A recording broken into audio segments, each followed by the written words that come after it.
दिव्य आत्मा। बहुत समय पहले की बात है। खुनिया गांव के 8 से 10 लोगों की एक मंडली दर्शन हेतु एक काली मंदिर में गई थी। काली का यह मंदिर एक जंगल में था, पर आसपास में बहुत सारी दुकानें, धर्मशाला आदि भी थे। कच्ची पक्की सड़कें भी बनी हुई थी, पर घने जंगली पेड़ पौधे इसे जंगल होने का भान कराते थे। यह काली मंदिर बहुत ही जगता स्थान माना जाता था। यहाँ हर समय भक्तों की भीड़ लगी रहती थी, पर मंदिर के अंदर जाने का समय सुबह 8 बजे से लेकर रात के 8 बजे तक ही था। भक्तों की उमड़ती भीड़ को देखते हुए मंदिर में मुख्य दरवाजे के अलावा एक और दरवाजा खोल दिया गया था, ताकि भक्तजन मुख्य दरवाजे से दर्शन के लिए प्रवेश करें और दूसरे दरवाजे से निकल जाए। खुनिया गांव की मंडली शाम को 6 बजे दर्शन के लिए मंदिर पहुंची और दर्शन करने बाद मंदिर के आसपास घूमकर वहां लगे मेले का आनंद लेने लगी। मेले में घूमते घामते यह मंडली अपने निर्भयपन का परिचय देते हुए जंगल में थोड़ा दूर निकल गई। रात होने लगी थी।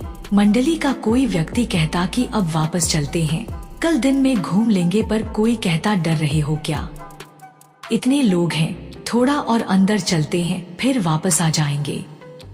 ऐसा करते करते यह मंडली उस जंगल में काफी अंदर चली गई। रात के अंधेरे में अब मंडली को रास्ता भी नहीं सूझ रहा था और न ही मंदिर के आसपास चलती कोई रोशनी ही दिख रही थी। अब मंडली यह समझ नहीं पा रही थी कि किस ओर चले। खैर, मंडली के एक व्यक्ति ने अपनी जेब से माचिस निकाली और झोले में रखे कुछ कागजों को जलाकर रोशनी कर दी। रोशनी में उस मंडली ने जो कुछ देखा वह बहुत ही भयावह था। आसपास कुछ नर कंकाल भी नजर आ रहे थे और पेड़ों पर कुछ अजीब तरह के डरावने जीव जंतु इस मंडली को घूरते नजर आ रहे थे। अब तो इस मंडली के सभी लोग पूरी तरह से चुप थे। कोई कुछ बोलने की हिम्मत नहीं कर रहा था, पर हाँ, वे लोग धीरे धीरे एक दूसरे के काफी करीब आकर चिपक गए थे। फिर किसी ने थोड़ी हिम्मत करके कागज की बूझती आग पर वहीं पड़े कुछ सूखे घास फूस को डाला और फिर आग थोड़ी तेज हो गई। मंडली ने मन ही मन निश्चित किया कि अभी कहीं भी जाना खतरे से खाली नहीं है, क्योंकि वे लोग रास्ता भी भूल गए थे और उन्हें समझ में ही नहीं आ रहा था कि किस ओर जाए।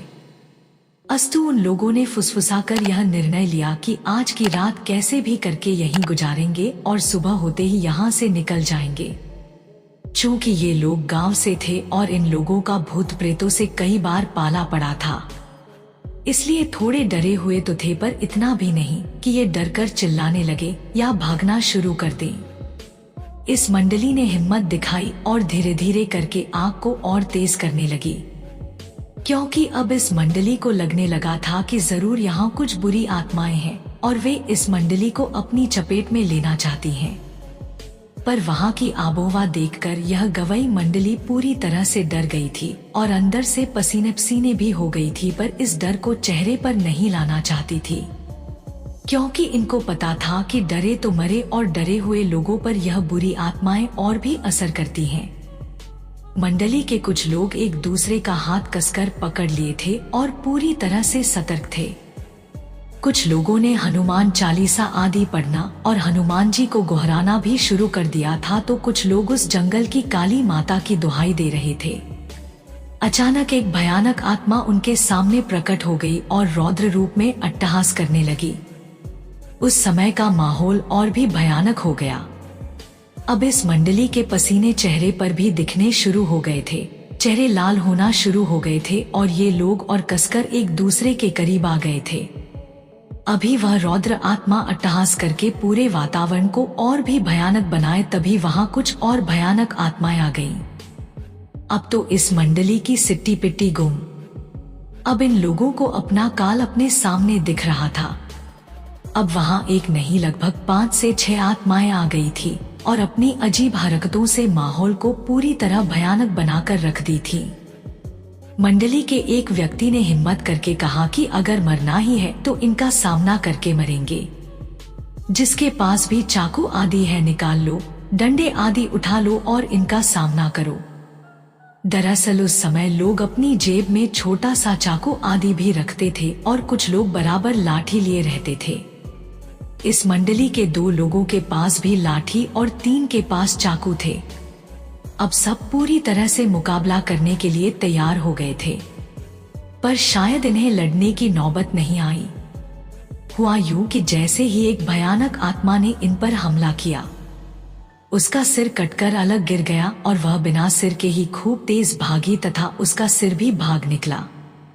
अब माहौल एकदम से भयानक रणमय हो गया था, क्योंकि एक गौरवर्णीय व्यक्ति जो कोई साधु जैसा दिखता था और केवल धोती पहने हुआ था, हाथ में तलवार लिए इन बुरी आत्माओं को काटे जा रहा था। देखते ही देखते उसने सारी बुरी आत्माओं को काट कर रख दिया। पर गौर करने वाली बात यह थी कि कोई आत्मा मरी नहीं, पर सब चिल्लाते हुए, अजीब अजीब आवाज करते हुए वहां से भाग निकली। अब यह मंडली उस सज्जन महात्मा के पैरों पर गिर गई थी और उन्हें धन्यवाद दे रही थी। इस मंडली को उस गौरवर्णीय पराक्रमी महात्मा ने अपने पीछे आने का इशारा करके आगे बढ़ने लगे। लगभग 10 मिनट चलने के बाद यह मंडली एक कुटिया के पास पहुंच चुकी थी। वहां डर का कोई नामो निशान नहीं था। उस महात्मा ने इन लोगों को कुटिया के अंदर आने का इशारा किया। कुटिया में पहुंचकर इन लोगों ने अपना झोराझंटा रखा और चैन की सांस ली। फिर बाबा ने इशारे से ही इन्हें खाने के लिए पंगत में बैठा दिया। कुटिया के अंदर से एक दूसरे महात्मा निकले और उन्होंने किसी पेड़ के पत्ते को पत्तल के रूप में इन लोगों के आगे रख दिया। फिर क्या था, उस महात्मा ने उस पत्तल पर कुछ अलग अलग पेड़ों के पत्ते रखे। ऐसा करते समय इस मंडली को बहुत अजीब लग रहा था, पर किसी में हिम्मत नहीं थी कि बाबा से कुछ पूछे। फिर उस महात्मा ने कमंडल से जल लिया और कुछ मंत्र बुदबुदाकर छिड़क दिया। अरे यह क्या, अब तो वे पत्तलें थाल बन चुकी थी और मंडली के हर व्यक्ति के इच्छानुसार उसमें पकवान पड़े हुए थे। फिर बाबा का इशारा मिलते ही बिना कोई प्रश्न किए यह मंडली खाने लगी। खाने के बाद बाबा का इशारा पाकर वह मंडली वहीं सो गई। पर सब सोने का नाटक कर रहे थे, नींद किसी के भी आंख में नहीं थी। इस कुटिया में दूर दूर तक डर नहीं था, पर बाबा के कारनामे देखकर वे लोग हतप्रभ थे और सोच रहे थे कि सुबह बाबा से इस बारे में जानकारी लेंगे। सुबह जब सूर्य की किरणें इस मंडली के चेहरे पर पड़ी तो इनकी नींद खुली। मंडली का हर व्यक्ति बहुत ही आश्चर्य में था, क्योंकि वहां न कोई कुटिया थी और न ही रात वाले बाबा ही, और ये लोग भी नीचे वैसे ही घासफूस पर सोए हुए थे। अब इनको समझ में नहीं आ रहा था कि वह कुटिया और बाबा गए कहाँ। खैर, अब इन लोगों के पास कोई चारा नहीं थी। थोड़ा बहुत इधर उधर छानबीन करने के बाद इनको रास्ता भी मिल गया और ये लोग मेले में वापस आ गए। मेले में वापस आने के बाद ये लोग काली माता के पुजारी से मिलकर सारी घटना बताए।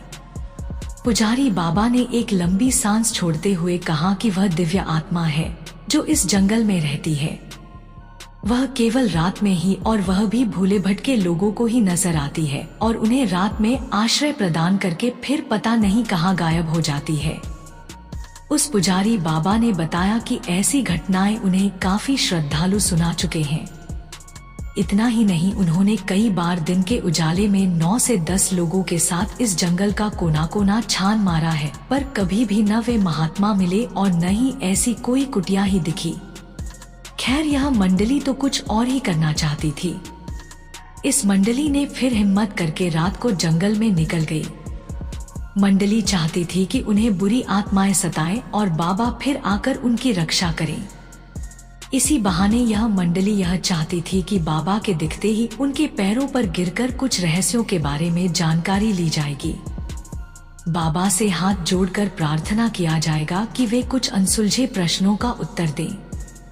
पर यह क्या, अभी यह लोग जंगल में कुछ दूर ही आगे बढ़े थे कि जो बाबा रात को पत्तल लाकर रखे थे वे दिख गए और बोले, तुम लोगों के मनमस्तिष्क में क्या चल रहा है मुझे पता है, पर ऐसी भूल मत करो, कुछ चीजों को रहस्य ही रहने दो।